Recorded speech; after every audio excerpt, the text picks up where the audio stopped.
we have some things to talk about. Some good things, some not good things. Let's just start with the news that broke today, which is irks me to my core, which is that R-Truth, our beloved gem, has been released from WWE. And tell me how you feel about it, because I have so many feelings. I thought it was a joke at first, because you guys know how like Truth will tweet stuff like, "Oh, like Money in the Bank in Cleveland," and it's like in California or whatever, like stuff like that. And then I'm seeing like Sean Ross Sapp tweet about it. I'm seeing Naomi and who was it, Rhea tweet about it, like actively being like, "Hey, this really sucks," and I'm like, "What? Why?" The Miz's post almost broke me. Like I wanted to cry. What was the reason? I have to know. What was the reason for you to release a vet like that? Like, I'm so over it. He technically released his contract, wasn't getting renewed.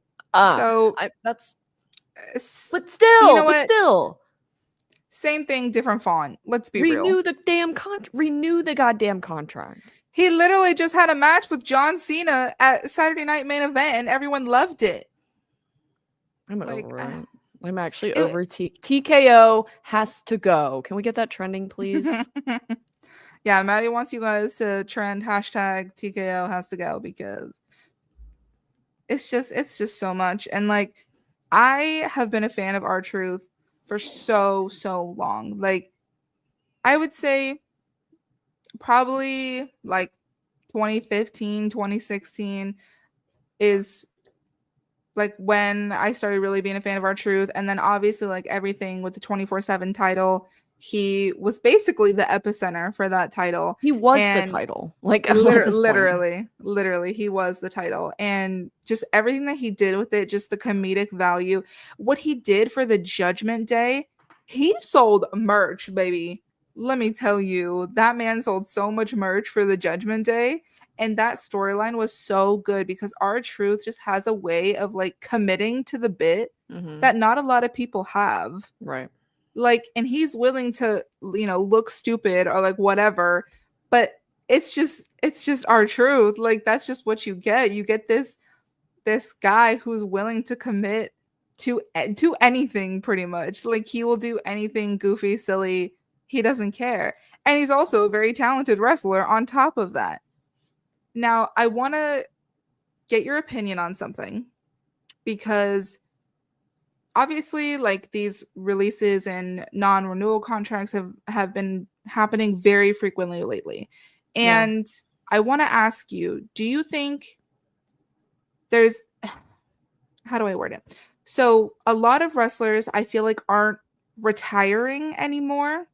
So then they'll get older in age, and then they eventually either the contract doesn't get renewed or they get released. Do you think there's this situation of people aren't being able to naturally retire because they don't want to, even though they're older, and so now they're just getting released? But it's like, you know, he's in his 50s. Well, did you see Carlito? Basically, his contract's not getting renewed either. So technically, the same thing happened to him. That doesn't surprise me, though. I mean, he wasn't really doing much. No tea, no shade. Love you, Carlito. I enjoyed him in the Judgment Day. I didn't like it at first, and then I was like, you know what? I can kind of rock with this. Yeah. But I guess what I'm trying to ask is, because people aren't retiring early anymore, is this going to continue to be a trend of people getting released instead of retiring?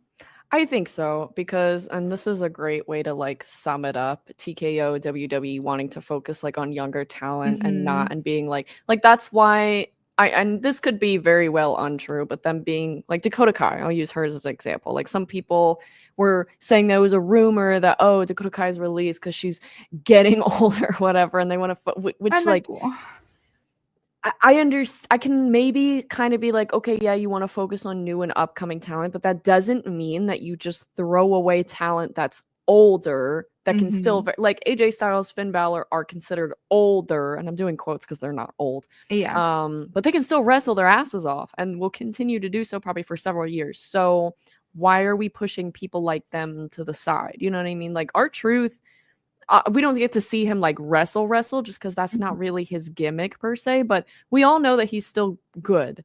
So I just don't understand it. I don't understand this mindset of, because you're not even really pushing the new talent as much as you think. Like, yes, you want to prioritize them, but a lot of them are still being booked like crap, like Carmelo Hayes. Like, one of the best wrestlers they have is Poor Carmelo.